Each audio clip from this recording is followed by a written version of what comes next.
Okay, this is the last video of learning how to practice.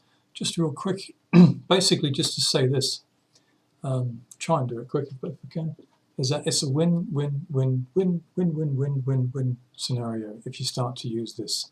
You're going to feel better, you're going to be achieving your goal,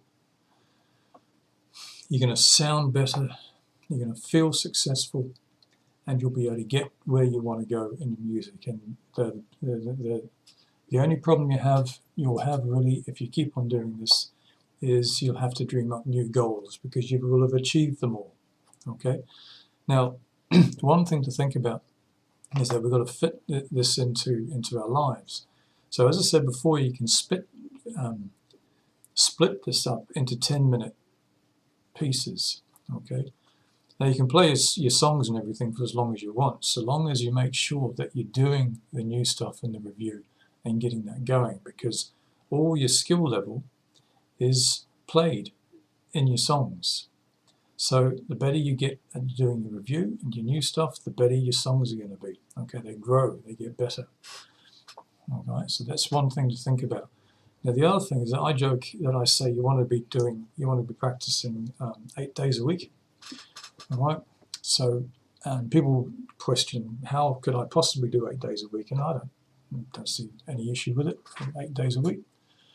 I won't do that joke. But anyway, so the point is that you want to practice every day, and the reason why is because that means that you can cover stuff that you may not have done the day before. So say, for example, there was one particular day where you just could only do about 20 minutes, and you did some of your notes and some of your new stuff. Okay. Well, the next day, make sure that there's a bit of a drop forward. There's a bit of a we've got to make up some time, really, in many respects. So the next day, do your chords. Get your chords done. Don't do your notes again because you've already done them. So do your chords and then your new stuff. Okay. So the stuff that you haven't done one day, make sure you do the next. And you just and the whole point is to try and fill everything in as many days as possible. Leave no squares blank. The more you do that, make that a goal for yourself. The more you do that, as I said, it's a win-win-win-win-win. Now, when I was shown this a long time ago, because it's got my name on it, but I've just put that on there. I was shown by a top teacher, my teacher, Kevin Downing. Okay, but he didn't invent it either. It was given to him. It was given to him from the top players in the world. Okay, now whether they're professional or not don't have to be, but they are awesome musicians. They're playing, and we're all playing at different levels. How did they get that good? They used and use the practice log. They're still using it. Okay, and I'll just show you some of mine just to show you. But the point is that it's not me who's telling you how to do this. It's the top players. They're going to be getting old and dying, whatever. Someone's got to replace them. Just like the All Blacks, someone's got to replace them. Who's going to replace them? Could it be you? Well, if you start to do this stuff and keep on doing this, then it could be. There's no reason why not. Okay. Now, some people, when they get into book 2, they find it tough and they find it really hard, and the motivation goes low. So start to do this. All you got to do is pick up that guitar and start to play and start to fill this in. I'll help you with it, and you just keep on doing this. So I've shown you a few days, but again, you want to try and remember, this is just 1 month. This is your October. Now, I'm just going to show you a couple of old practice logs. So which is this one? This is 2012. Okay, so this is my one, 2012, and I've been using a practice log for quite a few years. And you can see it's developed into quite a lot of stuff. But if you have a look at what's developed into, there's a lot of my stuff. Okay, look, I'm making my own album. I'm doing a bit of Irish stuff. I'm doing a bit of slide.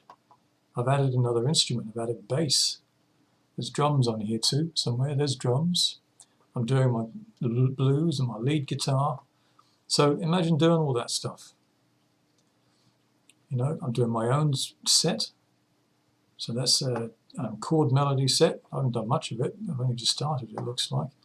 Down the bottom, oh no, I was going to say that, no. And these are all the songs that I've been playing. Imagine doing all that. That's pretty awesome, you know. Imagine doing all that. You could. What's another one? 2019. Now, I don't know what happened there. But anyway, again, what's happening here? So I've got some reading in here. Here's my, look, I told you about doing heaps of other stuff. Here's my running. When I go for a run, I'll write it on my practice schedule. Here's the books, here's the songs for the month that I was using. Santana's song, Booker T. What else have we got? Chris Kane is a person that is a blues player that I was studying at the time. Dunedin City Jazz Orchestra. So I'm playing with the top players in New Zealand, essentially. They must be up there. That's one of the top bands in New Zealand. So again, doing all this kind of stuff. So this could be you. You could be doing this. This is showing you that it's probably not the best practice log. There's a few, you know, that's the thing. They're not perfect. We're just getting stronger as we can. There's other ones. There's better ones, definitely. But this is what it's all about. You just keep on adding to it over time, adding to it, and you'll be getting to a point where you'll be thinking, oh, God, I wish there was more hours in the day so I could play more. But it all starts here. Okay, up to you. You can do it. Do this and you will. Okay? All good. I hope this helps.